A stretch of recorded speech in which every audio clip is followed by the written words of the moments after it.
Hello, everyone, and welcome back to another episode of Trending in Hollywood. I am Scott Menzel. Thank you for joining us again this week. And as always, I am joined by Demetri Panos. There he is. I'm back. We're back. We're still trending. Can you believe we're still trending after all these years?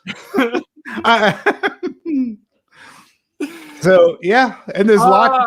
There's it lots. Wasn't that busy of a week though this week? I gotta say, like the stories were kind of slow. One of the stories we're actually talking about is actually from the weekend of last weekend, and then it just kind of blew up over the week because people have nothing better to report on. I guess I sent it to you. I found it. I sent it to you as a joke. Like literally, I think I said like WTF? Like really? Okay.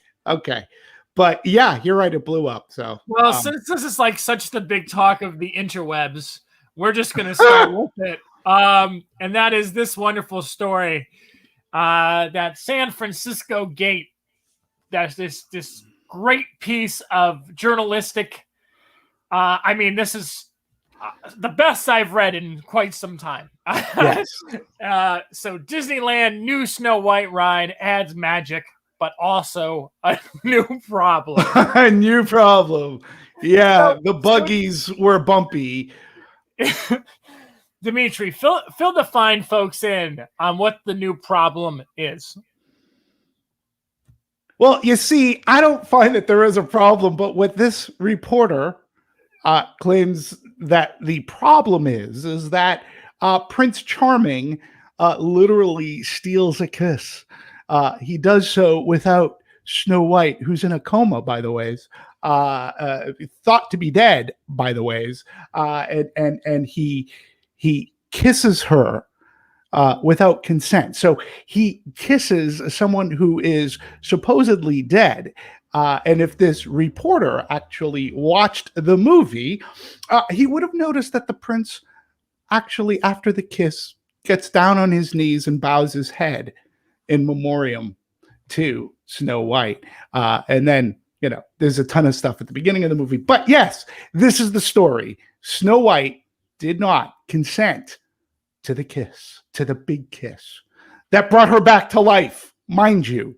And then they went off and got married, mind you. And the movie ends happily ever after. This was her dream man, mind you. She sang about someday my prince will come, mind you. And they met within the first 10 minutes of the movie. And it's quite evident and quite clear that they are head over heels from one another. In fact, it's kind of like, it's almost like West Side Story was inspired by the balcony scene between Tony and Maria. Like this is the Tony and Maria moment where Snow White goes up to her balcony and the prince is singing to her. It's quite obvious that they fall head over heels in love with one another. But she didn't consent to the kiss. Damn it. She didn't consent. And this is the problem. And then it got blown up. Like I sent it to you as a joke. Like literally, I go, oh my God, Scott, can you believe this? Right? Because you even wrote back to me. What did you say? You're like, well, we just started talking about how every Disney movie, if you really want to look at all the details of them, everyone has something to complain about, and you can find something to complain about in every single one. Not to mention every single movie probably that has ever been made. I'm sure you can find something wrong with every single thing. Yes, Cinderella, the prince has a foot fetish. Yes. So there goodbye. You go. Real problematic. There you go. Yeah. So, and then it gets the following week. Well, go ahead. Look, this came out this morning. Snow White's far from the dodgiest Disney moment. Oh boy. I mean, literally, we're going to go through animation history now and look at what's offensive. I got news for you. Something for everyone. There's something offensive in every Disney movie for everyone. So there you go. if you're looking for it, but I find nothing dodgy and Snow White. I mean, I'm serious. I mean, like, if you, oh, wow, you want to be nitpicky about Snow White? Because I just recently rewatched it. Okay. So let me put on my stupid woke nitpicky hat on, right? Yeah. So, there was no consent in the kiss. Well, how about the little tiny B&E that Snow White performs within the first 15 minutes when she breaks in to the dwarves' homestead, and then she like proceeds to like clean it up and falls asleep on their beds. Like, oh, hey, you know, in any other place, that's B&E, baby. You're going to jail. You know, oh yeah, and she believes that they're all children, but they're actually men. They're dwarfs. And are we allowed to call them dwarfs today? Aren't they like little people or something? Like, what's the proper terminology today? Look, Snow White #1 means so much to Disney history. In fact, had it not been for Snow White and its success, we more than likely wouldn't have the Disney that we have today. Walt Disney poured everything he had going into Snow White, and if it failed, there probably wouldn't be what we know as what we know of as Disney. Okay, #2, it's beautiful. Look, if you have Disney Plus and you haven't done this already, I do recommend. It's on Disney Plus, and it is the very remastered version of Snow White. Go back, look at this hand-drawn animation that is absolutely beautiful. Like, just the way that they captured motion by hand and by art. There's a scene where the queen comes down some stairs and her cape flows and billows. It's gorgeous. A scene where Snow White and the dwarves are having like a little party in the house. They're celebrating and they're dancing, and Grumpy is at his air kind of piano thing. And again, it's just beautiful to watch. And as I'm watching, I'm going, this has to be the sweetest movie ever made. It is so sweet. I mean, Snow White beguiles and charms the animals in the forest. They follow her. They help her. It all by her beauty and her such charming, sweet demeanor. So there's nothing dodgy. I'm sorry. There is nothing dodgy about Snow White. Well, period. I actually, when you were talking, I was reading through this article, and it's interesting because it's basically not as, you know, I thought it was going to be one of these situations about what's problematic, and and he gives a lot of good examples. Like he goes like the scene with the Indians and in Peter Pan, yes, the, you know, Sebastian the Crab and yada yada yada. But I think the most important thing is near the end of the article, and he says, while these scenes probably should go too, but by the year 2050, as the, you know, everyone complaining about things and the sensitivity continues to shift, all Disney movies will only be 26 seconds long. Yes. Which I think is very, very true. And he says, honestly, his best way around it, which is something that I mean, if you're too dumb that you can't realize that this is of a different time period, like movies like this or movies from the 80s or Ace Ventura, which is something that I always bring up on this show because it was so, you know, the comedy in that is so of that time, that he was talking about, you know, the disclaimer thing. I mean, I think that's the way to handle it if you're going to have to do it. But I think most people should have enough common sense to watch something and kind of say, oh, okay, this was made in the 50s. So obviously a lot has changed since the 50s. But adults, I don't think kids, though, if you're showing it to kids, I don't think they're cognitive enough at whatever age that they're thinking that way. And a disclaimer, look, I just don't think you need a disclaimer, thing, right? Because a kid's not going to understand what a disclaimer is. Well, here's the thing also, right? and this is something that a lot of people argue and talk about, but I agree. Racism and all this stuff is taught. Yeah. And a lot of it is taught, I would say, from the household that you're raised in and how you treat others growing up. I feel like when you watch a movie, if you watch something like a Disney movie as a kid, you're not going to see that and like find this scene and like think about, oh my God, he didn't ask for protection. Or, like I'm just saying, like you know what I mean? Like, consent. He didn't ask for that. Like, kids don't think that way. It's adults teaching their kids to look at something and see the negatives in them. And we're doing this as a society where, like, everything, like I said, I mean, I'm not joking. You can literally find something to complain about in everything if you look hard enough. Everything has something that is a little weird or a little off. Yeah. But this is entertainment. It's not supposed to be life lessons. That's what parenting comes to. That's what education comes to. And that's why it's so important that people in society treat others with respect and that, not in forms of entertainment where it's literally supposed to be to entertain and not criticize every little thing. And let's not forget, it is a fairy tale. Yes. The prince is supposed to walk off. She's a princess. He's a prince. They're supposed to live happily ever after. I mean, again, I just urge everybody, if you have Disney Plus, watch it. I bet you haven't seen it in a long time. Just watch it. It's beautiful. It is sweet and it's charming.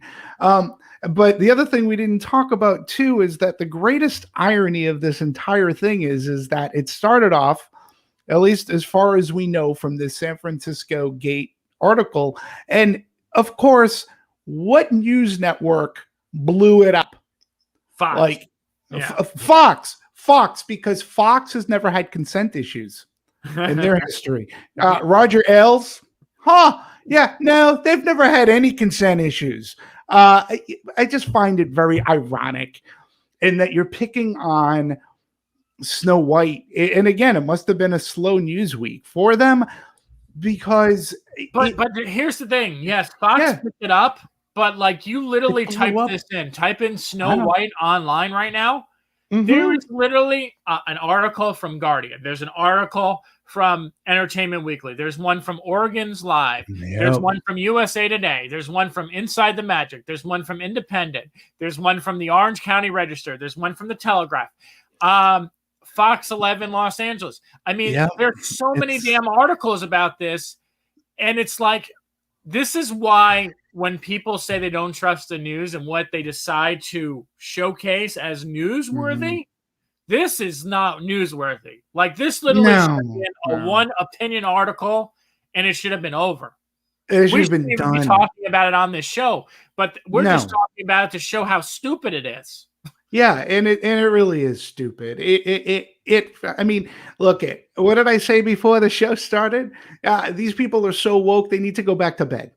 They got to go back to bed. Take an Ambien, just check out, please. And if you don't agree, this isn't a right-wrong opinion. There's nothing wrong with Snow White. Again, I'm gonna take the fairy tale aspect out of it. I've sadly been to too many.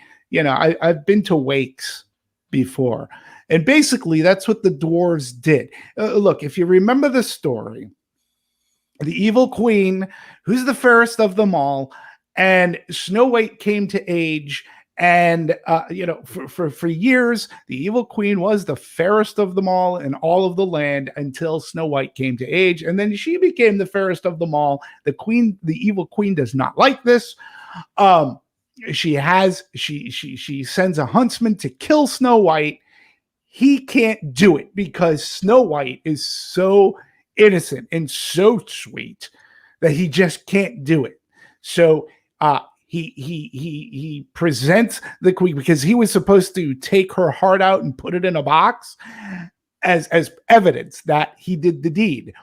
And we find out that he put a deer's heart in the box and tricks the queen. Meanwhile, Snow White comes across the seven dwarfs.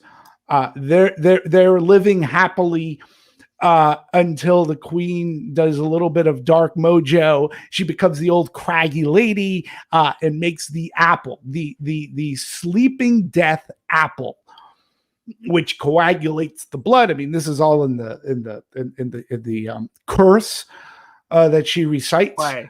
But that, which is the strangest thing to say, right? That the fact that this is kid friendly, listening how dark this is right now. Yeah. So she creates an apple that is going to put Snow White in a coma. Not dead necessarily, it's sleeping death. She does the deed. The dwarves chase the craggy witch. She dies. The dwarves come back, and there's like a title card, and it says something to the effect of, she looked so beautiful in her rest that the dwarves didn't have it in their heart to bury her. It's because she's like alive, she's sleeping. So they made a glass coffin for all of the forest to come by and memorialize her. And all of the animals and everybody who's around could see her, and her beauty remained with her. And then Prince Charming, who I talked about he shows up at the beginning of the movie. He shows up, he sees that she's dead. And again, Snow White has ever since she met this prince, she's fallen in love with him. She sings about him, and she's saying, someday my prince will come. It's not an imagination. It's like he left. She had to run away. She doesn't know where the prince is. And she's like, you know what? It was a song of hope. Someday my prince is going to come. He's coming back because I love him. He loves me. We're going to live happily ever after. He comes. He sees her dead. Now, I'm going back to the wake thing because this is basically what the dwarves have done. How many times have you been to, and I don't mean to be morbid, but to an open casket wake?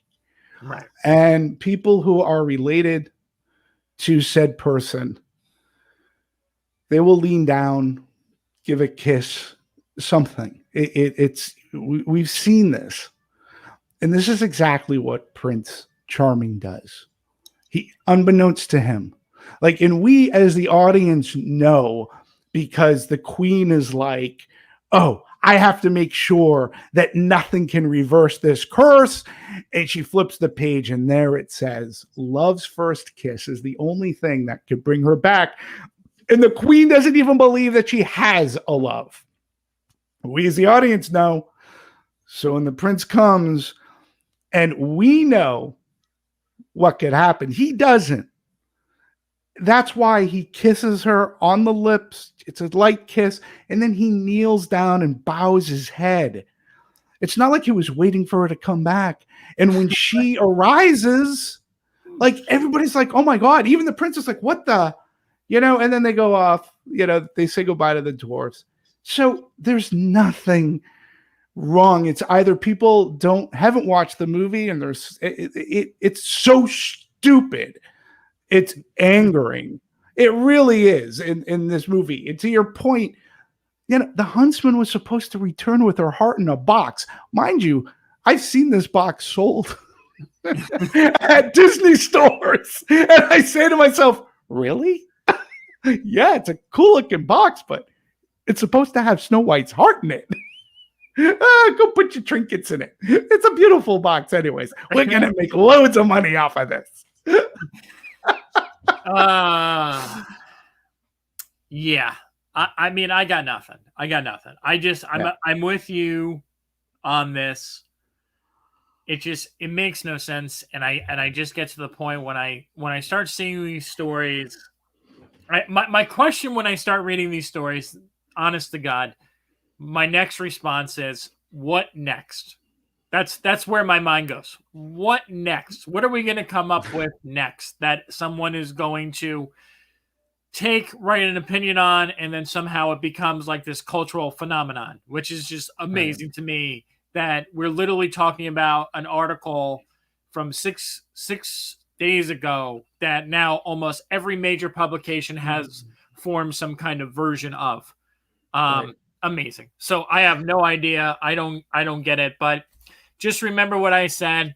If you want to look hard enough, I'm sure you'll find something wrong with everything. So go ahead and enjoy that, because then you won't enjoy anything in life. So no, you won't. And even in the rides, because this article started off, this whole thing started off because the guy was commenting on the refurbished ride. Right. Now they took the witch out, right? That was with the old lady with the apple that scared people. No, I believe that's still in there. Is I believe that's still in there. Mm-hmm. But it ended on that. What was the thing that they complained about then? It ended rather quickly from what I read. Yeah. Okay. Yeah, this one is supposed to be, well, the new revamp, it's supposed to be brighter, and it's supposed to be a little bit more comprehensive of the Snow White story. So I haven't done it yet. I hope to soon. Someday my ride will come, and we'll see what happens. But Disney is not a stranger to changing attractions to better suit the times. Pirates of the Caribbean is a great example. Splash Mountain is now going to be Princess and the Frog. They're even redoing. They're in the process right now of doing the Jungle Cruise, which is amazing to me, because weren't people saying Princess and the Frog is racist too when it came out? Yeah, but again. I swore that was like a big thing. I remember that, and I don't know why.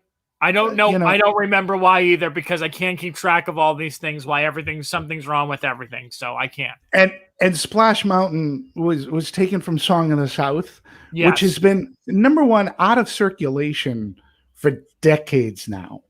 So the kids who are going have no idea what it is. They have no idea what the hell it is. Yeah. It's only woke adults who are like, oh well, this is from Song of the South. Like, Splash Mountain was zippity doodah throughout the whole ride. There was, and you're finding your laughing place. But okay, they're gonna change it. It's Disney, like I said, they're no stranger to doing this. I think the one ride, Pirates of the Caribbean, is the one ride that has probably been hit with the most changes throughout its years. It's evolved. So yeah, I hope they can't change Snow White. No. Yeah. All right. Speaking who needs to make some changes, ICM Partners. Yay.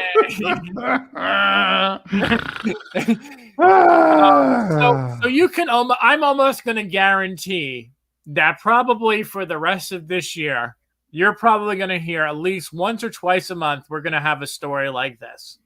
I just feel like it's an ongoing thing that everyone, it's like the hot thing to talk about right now. And this is a big deal because of different types of stories. Like they were using them in like ad campaigns and cosplaying them as talent agents. I mean, this is a mess. This is a mess. Yes. Has anyone spoken out on this yet? Not that. Well, if you read the article, it's nobody that it's like, and it's like nobody known. It's usually somebody who's not giving their identity. Right. So it's an assistant or something like that. Look,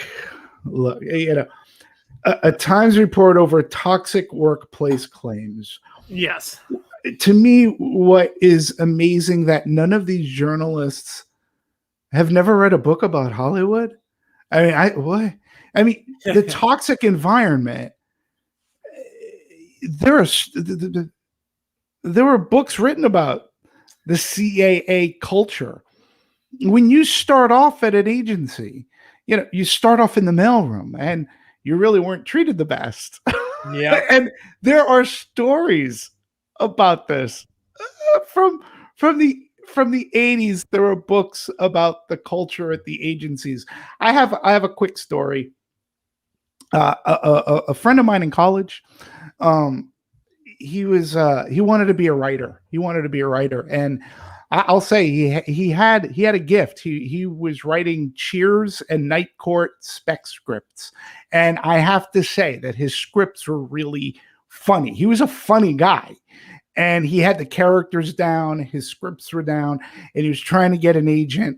And he one summer during our break, he decided to go to Hollywood. He decided to go from Boston to California and to give it the college try.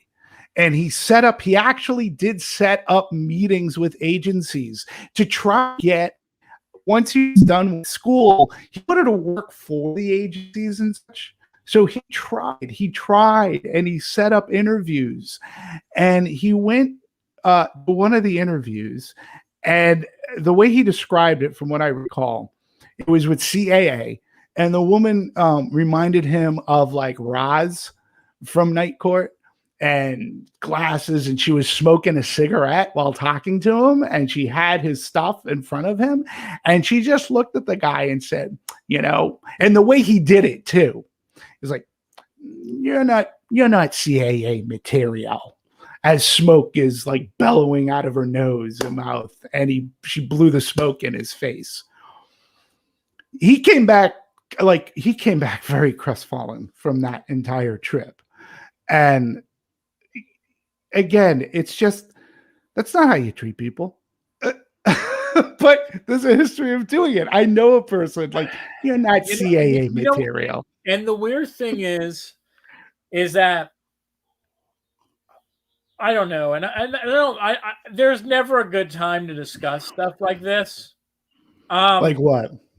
All these things that are coming out. Scott Rudin and all this stuff. I mean, these allegations. It just seems to be like a really big focus. To me, it's also like coming at the worst time for Hollywood, because they're just getting out of like probably one of the worst years in the industry ever, right? In the history of the industry, it's probably one of the worst years they ever had, between ratings being at all-time low for every single award show, to, the box office, to people not knowing about most of these movies, not caring about most of these movies. Mm-hmm. And again, we've talked about this in the past, the middle America aspect of this. It's just more reason for those people to dislike this industry. It's another thing. It's like, oh, here they go. See, they keep lecturing us. And look what's happening right in their own backyard. Look what keeps happening. So I think this whole thing, as I said, it's just, this is going to be an ongoing thing. It's nothing new. It's always been there. And this is just the first of this kind of group for this to happen to.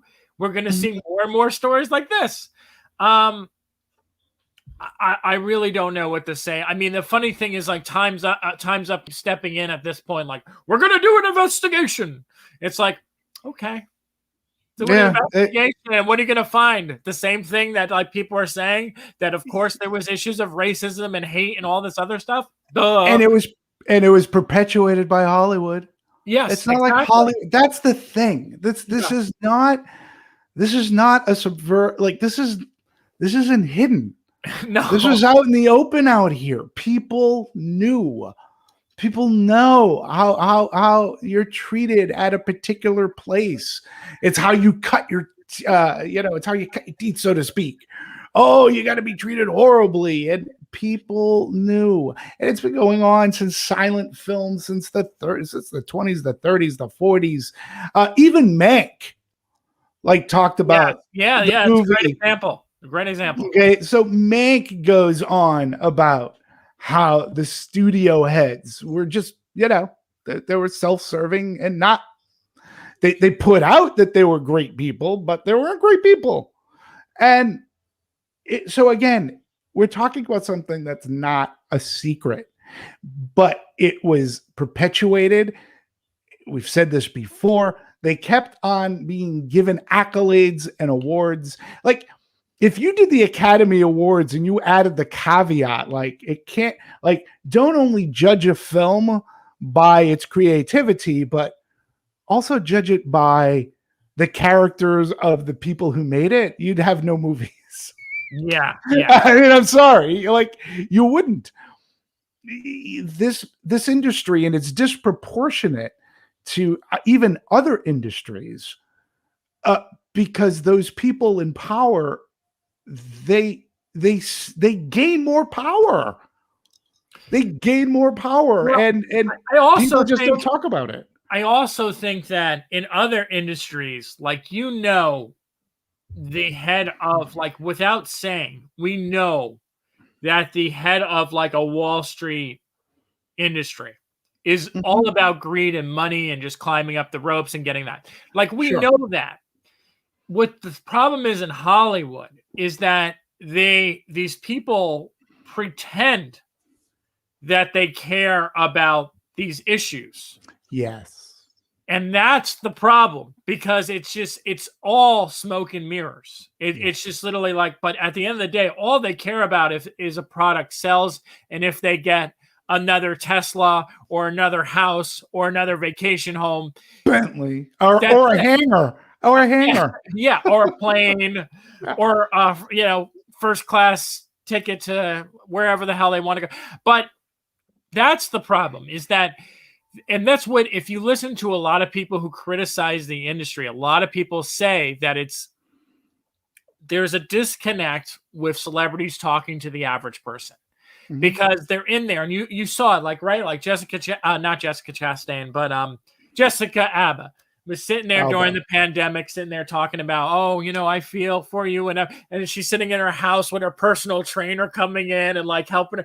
Like, it's like, this is where the disconnect lies. Like, you can say, like, oh my God, I hate the fact that I'm stuck in my house, but you have all these resources available to you. You have these people who you can send out who will wait on you hand and foot. Yeah. Normal people don't have that. So there's a disconnect for them. And I'm not shitting on celebrities. Congratulations. Like, you made a lot of money. I understand that. But you do have to kind of come back down to earth and realize that you're not the same as someone like me, who's sitting here in a room. And if I lose my job tomorrow, in like 6 months from now, I am completely effed. I am completely effed. I don't know what I'm going to do.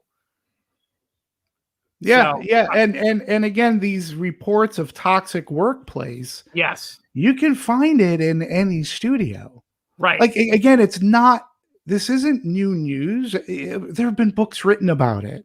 So I just wonder, like, these reporters feel like they're digging up. Oh, wow, yeah, it's been going on for a while, and I have to say that times have changed, because back then the Hollywood Reporter and Variety, albeit they knew, if a journalist came to him and said, oh my God, I have this great story about toxicity and such bad behavior, they'd say nope. They'd bury it. They go, nobody cares. But the bottom line is that people do care, especially the ones who are getting beaten up. But you almost have to wonder at this point too, like, when these stories come out at this point, is it just for us to have conversations about? Because, like, you have to wonder at the end of the day, like, yes, the people who it impacts and how it affects them, like, it sucks and it's shitty and that it happens to them. But, like, you honestly have to wonder, like, we're reporting on stuff that is very much an industry only issue. And, like, that impacts the industry. So, like, it's like they're reporting to just say that they reported so that someone else in the industry, like, says, oh, I read that and this is disgusting and I don't want to tolerate this. Right. And it's like, yeah, guess what? We've all been there, and, like, you're working this industry, and guess what? You're probably going to have it happen if you haven't had it happen to you already. Right. And can I say something on the flip side of this too? Yeah. There are some really great people in this industry where you don't have this you don't have this problem. I've been in all spectrums of the fence, but I can tell you from my experience, whether when I worked in production, the people that I worked with on Contact were some of the most kindest people. They were the nicest people like I worked with. When I first started working at Trimark Pictures, I met who would become lifelong friends when we became Lionsgate. There were some really good people. I'll even call out people like Peter Block. Zach, who's on here, is somebody that I met from Trimark and going into Lionsgate. There were many others, and Steve Rothenberg was I consider him a genius and a mensch. So there are good people. You just have but I also knew that there were a lot of bad people. I knew this going in. I knew this from college. I just knew it from classes that I took, from books that I read. I knew that it was a rough industry, and it's weird. It just seemed to almost be at the time a rite of passage where you get treated this way. There were publicists in Boston who, they were big fish in a small pond. They had a little bit, they had a little bit of an attitude. It's not necessarily the way you want to be treated. It happens, but it happens in this industry. And I guess rite of passage is a good way to put it, because I think if you were growing up in the 80s and you were in college and you were going, and this is the business you wanted to, you kind of had a feeling this is how you were going to be treated. Like if you start off as a PA, you're the runner. You get me coffee. What do you mean you only put in 2 sugars? I asked for 4. Like you kind of expect it. It wasn't my experience. I got to be honest with you, but I did have other experiences within the business of bad people.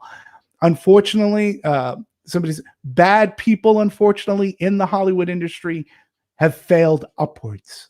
And that's what hurts, because there are so many good people out there, and there are people of good standing who have good positions. Do not get me wrong, but there are so many other people too who've worked hard, and because they have a good heart. Scott, you have a great heart, and you work hard, and you're making great things happen and things. But there are other people who they get picked on. Yes. And they can't. So, that's the sad part of it. I also think it's, to me, there's so much focus on the negative within our industry that we very rarely focus on the good stuff. I mean, instead of, we were talking about this. Let's just take a step back and just take something that happened recently. We'll take the Academy Awards. Okay? Right. So everyone wants to step away from the Academy Awards, and they want to complain, oh my God, Chadwick Boseman, he was robbed, he should have got it, yada, yada, yada. They don't care about Black people. Whatever. Right. Instead of taking a step back and saying, you know what? That was unfortunate, but Chloe Zhao won, the people from two Identical Strangers, all this other stuff. Daniel Kaluuya, no.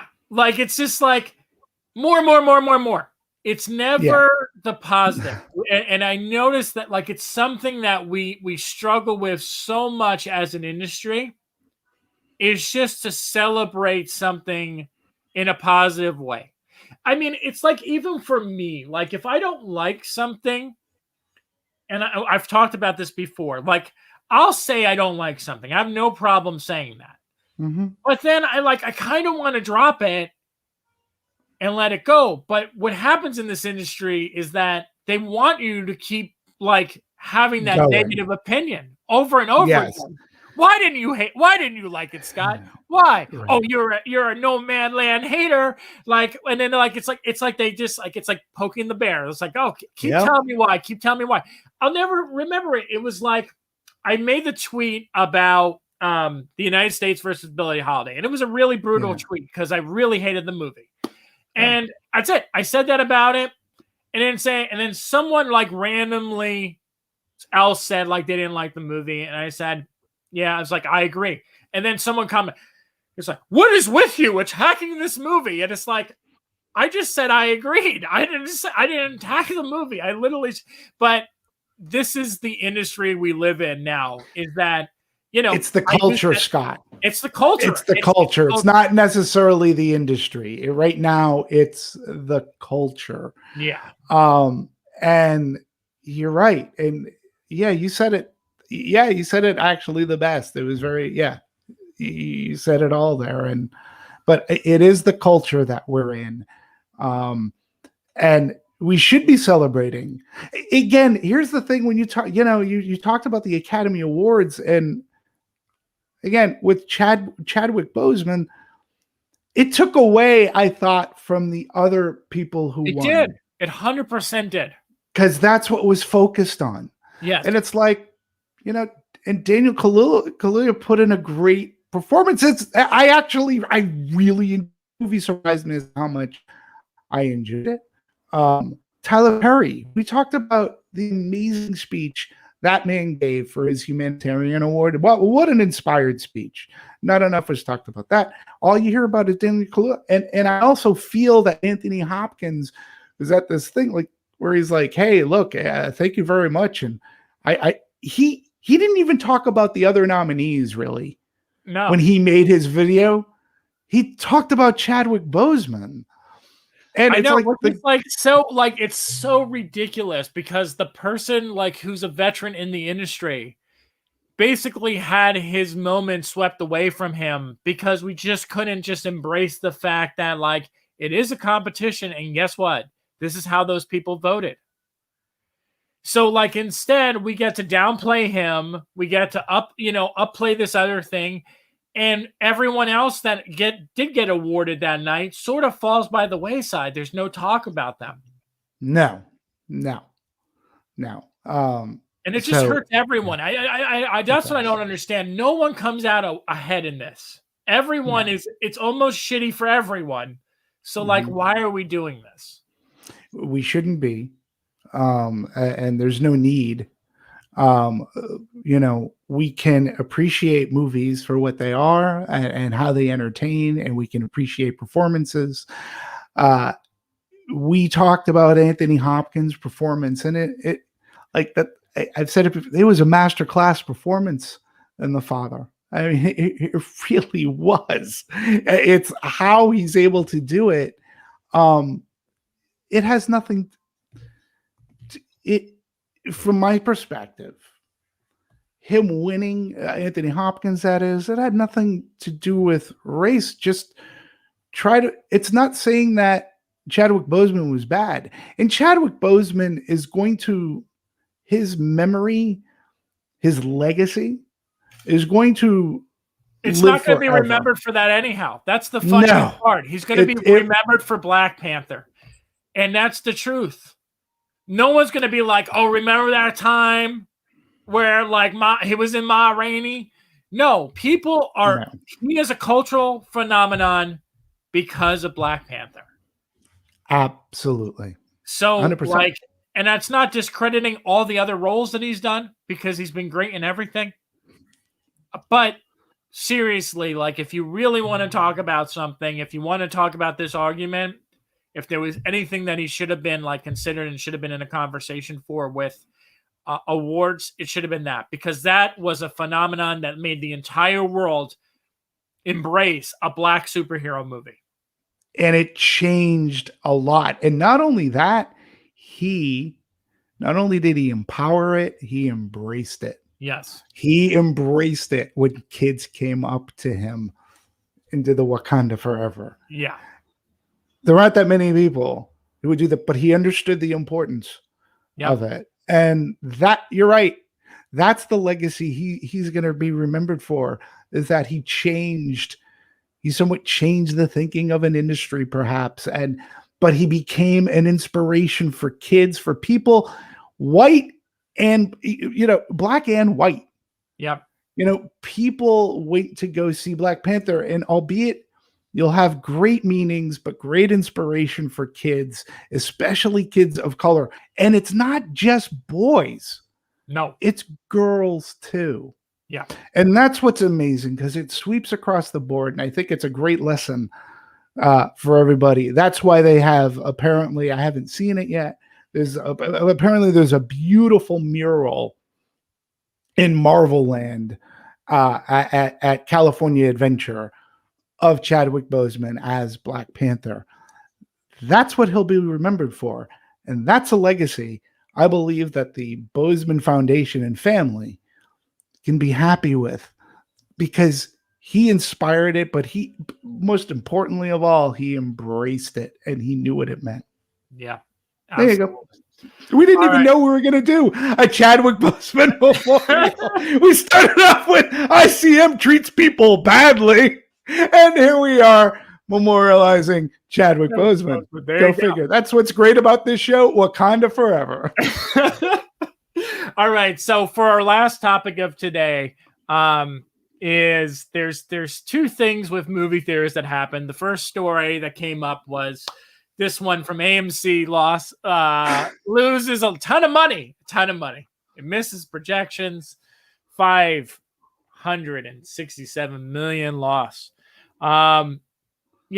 Demetri and I we love this article just because of the CEO story of the AMC one that we reported on a couple of months ago.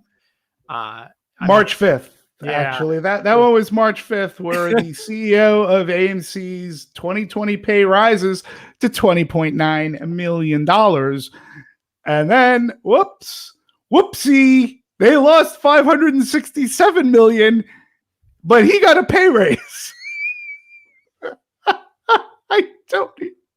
Where am I? Like, where's the disconnect? Where am I so lost? This is what I like when you hear, again, going to those stories of what we were talking about with people in the industry, in power, where hey, our industry's dying, we're not doing well. We love the theater experience. So instead of putting some money into actually trying to help save it, I'm just going to pocket that money. No problem. Yeah. I mean, yeah, it's just shameful. And then the other story that came out today, they're on the road to recovery. Yes. Cinemark, $208 million loss. But this actually came with a very interesting caveat, and that this came in the same week. New deals, deals, baby. So Demetri, this is your ballpark. What are the deals? This is a fascinating. Well, we don't quite know the deals, do we? We know some of them, but only detail. We don't even know the full details. We know details. No, we don't exactly know. We don't know what these terms are. We just know that they made the deals. Right here. This is from the Hollywood Reporter. The company signed a deal with Universal in November that enables the studio to put new movies on their premium on-demand platform 17 days after they open at the theater. Films that generate at least $50 million in opening weekend ticket sales, however, must play exclusive in the theaters for 31 days. Now they've had arrangements with Warner Brothers, the Disney company, Paramount Pictures, and Sony Pictures. So the other ones we don't quite know. Paramount, for instance, has said that its films will debut on Paramount Plus within 45 days of theatrical release. It doesn't say what the Cinemark deal is. No. Also, they do mention Netflix. So Cinemark has also cut some deal with Netflix. Look, I hope we're going back to the old model again. With studios, nothing. We say the pandemic should have changed things, but the way that I'm looking at things, sure, they changed things to the advantage of the studios. The studios are getting exactly what they've wanted. They've wanted shorter windows, right? What I hope, and what's not being reported, and I don't know how you find out, is what I hope is that the exhibitors now are perhaps getting a bigger chunk of the opening weekends. So, I hope so. Yeah, I hope it's the only way that they can sustain. Seriously.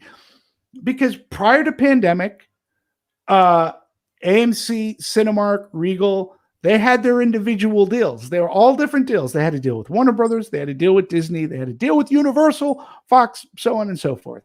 Now, it's the same thing. Instead of it being, let's work together around this, they're doing the same thing. And let's be honest, not exhibitors. The studios took advantage of the situation. Yes. We can get to have what we wanted. So we're doing this. We don't care what exhibitors think. We're going to go ahead and do this. The exhibitors, look, we just talked about how many millions Cinemark and AMC lost.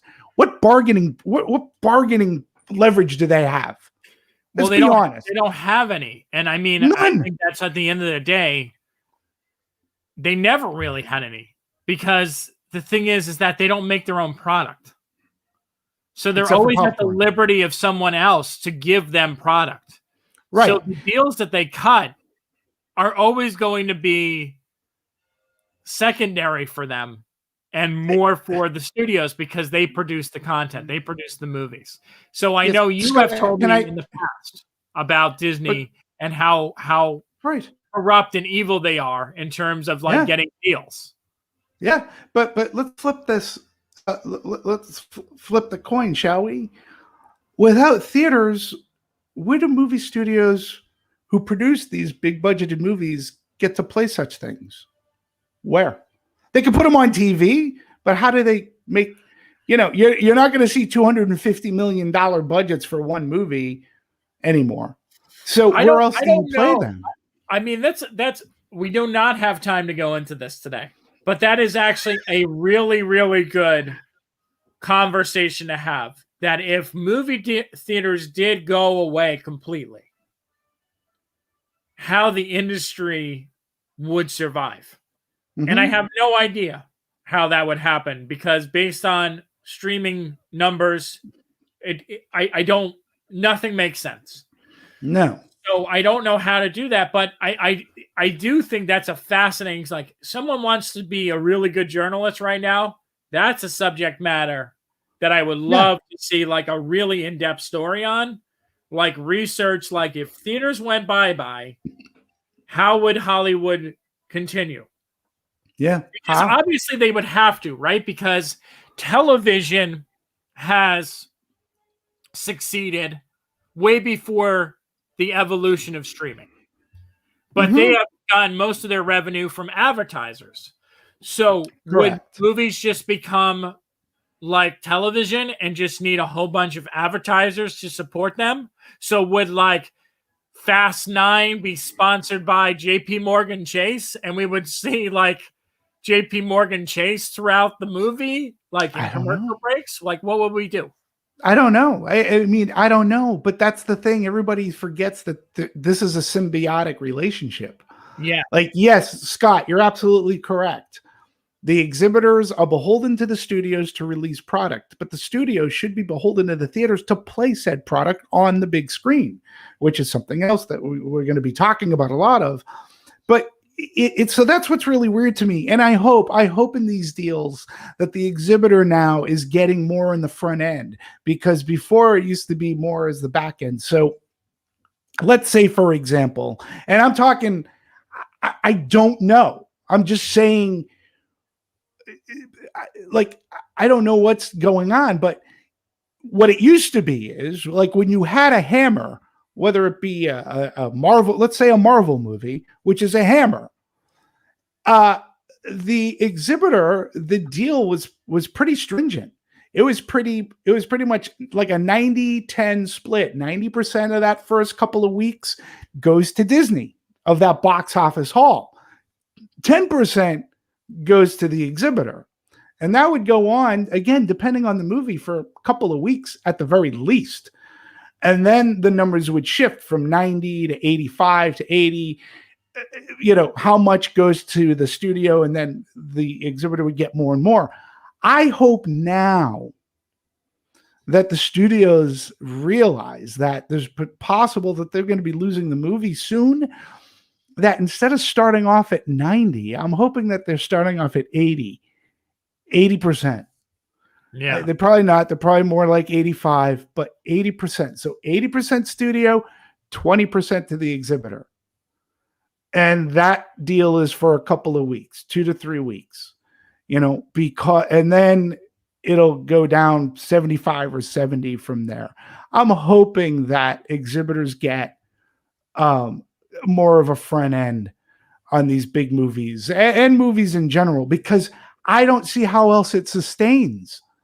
Yeah. Like the studios, now is not the time to hold for the studios to hold the exhibitors' head underwater. They're already underwater. Yeah. Now's not the time to do it. Now is the time to work together to bring the business back, to bring the experience back and help them. And, I don't know. I haven't been to a movie theater yet, but I'm willing to bet that probably concession stands have probably risen, like the prices have probably gone up a little. And they do that very subtly. They do that, like they'll go up 25 cents. You don't really notice it, or 50 cents. And you go, oh, it's 50 cents. It's only 50 cents. I'm still going to buy my popcorn or whatever. The studios have to help the exhibitors. Shortening the windows, they took advantage of a tragedy. And I hope on the front end that exhibitors are getting more of what they deserve. Because again, if you don't have a movie theater, where else do you play Iron Man 4 or the next Avenger or Guardians of the Galaxy or Black Widow? But where do you play Suicide Squad? Where do you play A Quiet Place 2? Where do you play these movies? Where you're going to get that audience, when you're going to get that box office. Yeah. It works both ways, kind of. But anyways, I agree. So we'll pick up on that next week. Sorry, I got to run today. So the show's actually ending right on time.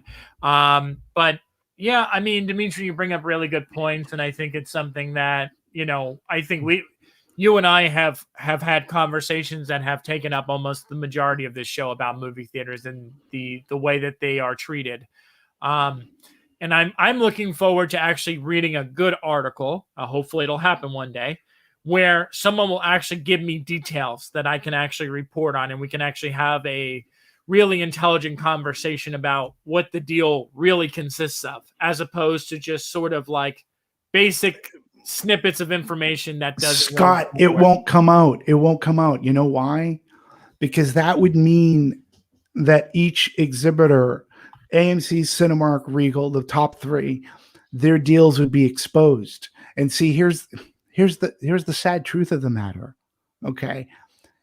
AMC, Cinemark, Regal, the top three get better deals than the lower theaters. Which makes sense. So then, yeah, but they don't want to know. They don't want, number one, they don't want others to know. I get it. They don't want others to know, because if they want, and then it'll just come back and haunt them, and people be like, why didn't I get this deal? How come I didn't get that deal? And it's the same deal even with the top three. AMC could cut a deal with, and then Cinemark can go, hey, what do you mean, Universal, you're giving them this? We're supposed to be doing this. So that's why if you did something that was more together, you wouldn't have to worry about this subterfuge and about the deal making. And, and this is what's discussed at the CinemaCons of the world when they're having dinner. So, we'll never know. That stuff will never come out. And if it does come out, that would be an expose. So. All right, guys. Thank you so much for watching this week's episode of Trending in Hollywood. We'll be back next Friday at 11 a.m. Like, share this video. We appreciate it, and we'll see you next Friday. Bye. Bye.